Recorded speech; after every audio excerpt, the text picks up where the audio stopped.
Lock that wrist out so it'll get weak. Come on. It won't. Damn. You've really gotta be careful out there. And just knowing a few things will help so much. I love the martial arts, and my children do it, and I encourage it. How do you win an unfair fight? Always fight harder. I did a little jiu-jitsu growing up. I loved doing it whenever I was in town. So when we started stunt training, I actually kind of knew a little bit. Knowing how to get up or hurt somebody while they're trying to assault you is just so important. You gotta understand a little bit on how the body works and how to defend yourself. The first rule to fighting like a sweet girl is never let your attacker get the upper hand. Nate and Ava are going to demonstrate how to escape from a wrist grab. Okay guys, today we are going to be going over the different variations of a wrist grab. We have father and daughter here. Father, can I have you grab daughter's hand? The first wrist grab we are going to be doing, we are going to be pulling towards our body to the weakest part, which is the thumb. When he grabs the hand, daughter is going to pull towards her, pulling against the thumb. That's it, Ava. Good job. The second wrist variation we will be doing is a cross-body wrist grab. Father grabs the wrist across the body. Daughter immediately grabs father's wrist to control his hand and pulls down, going against the thumb, the weakest part of the hand. For the third wrist grab, we are going to be doing a double-handed wrist grab. Father is going to grab daughter's hand with both hands. Daughter is going to go thumbs up in cable grip position, pulling towards the body. Real good. Nice work. We all have fear, right, of being abducted or being attacked. That can happen anywhere. You see it all over the news every single day.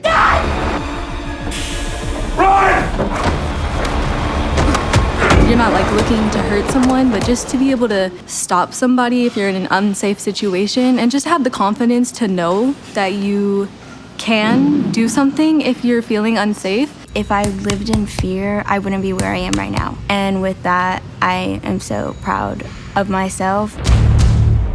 The second rule to fighting like a sweet girl is know your stance. Brandon and Zoe are going to demonstrate how to take a proper fight stance. Next, we are going to be going over a fighting stance. Now, a fighting stance, we want to have our feet shoulder width apart, a little bent, hands up, in a durable position to go forward.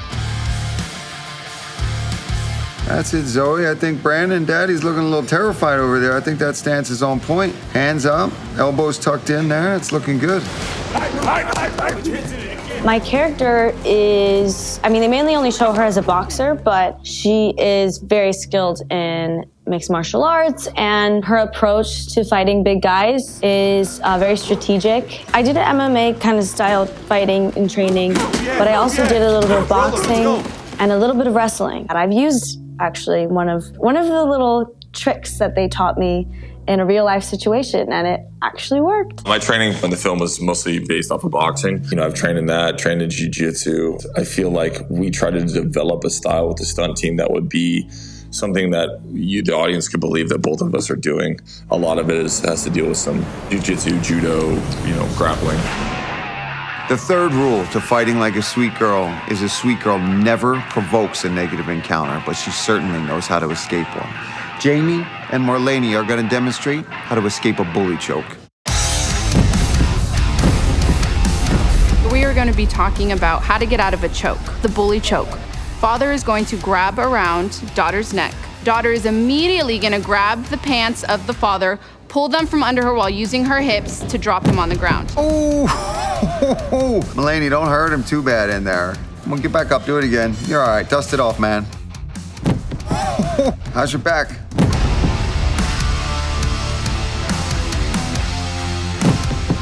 Who's the daddy now, man?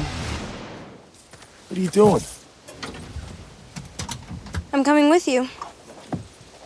No, you're not. I'm not leaving you. This isn't a debate. You can't do this without me.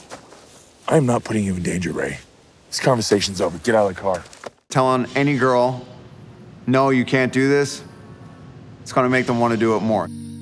I'll never want to be one of those dads that's like, you have to do martial arts, you have to do this, because they're never gonna be interested in it. So if she finds it on her own, I'll support her. It's an honorable and scary, but it's a necessary thing. For the people that love to fight, it's absolutely necessary. So I'd support her and be there, right, to hold her. And whether she wins or loses, Papa will be there afterwards to kiss the boo-boos. They're getting really strong. Like Lola had me pinned yesterday. She had me pinned and had my arm that couldn't work. I'm a little injured, but that's my excuse. I'm a little injured.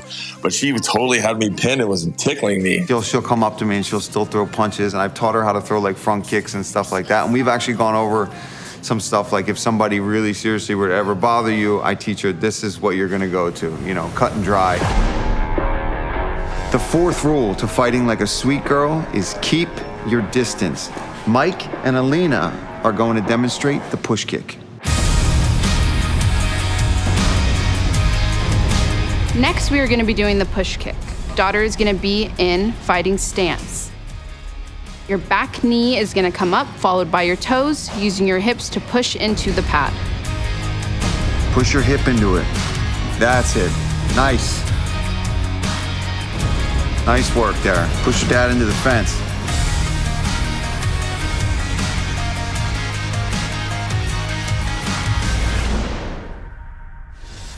The fifth and final rule to fighting like a sweet girl is always find a way to get ahead. Donnie and Taya are going to demonstrate a hip toss from the headlock position.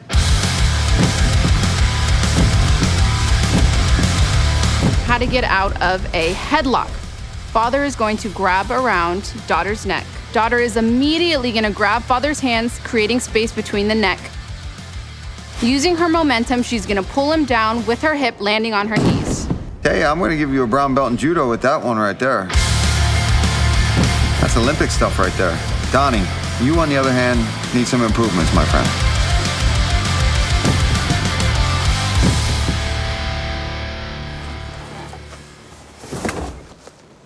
You always say I have to fight harder. As long as we're together, we're still a family.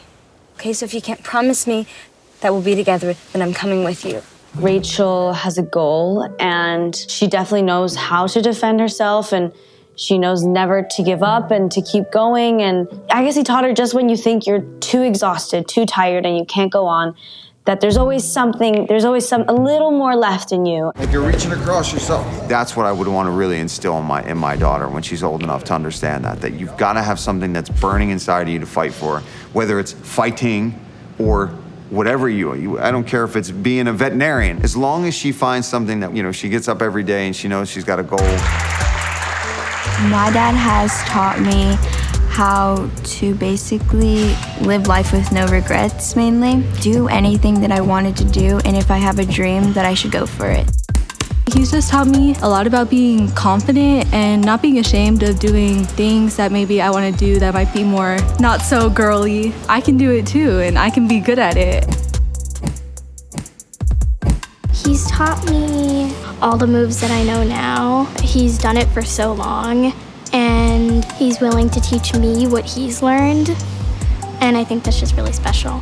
My favorite thing about my dad, I like his when he punch, it's very hard.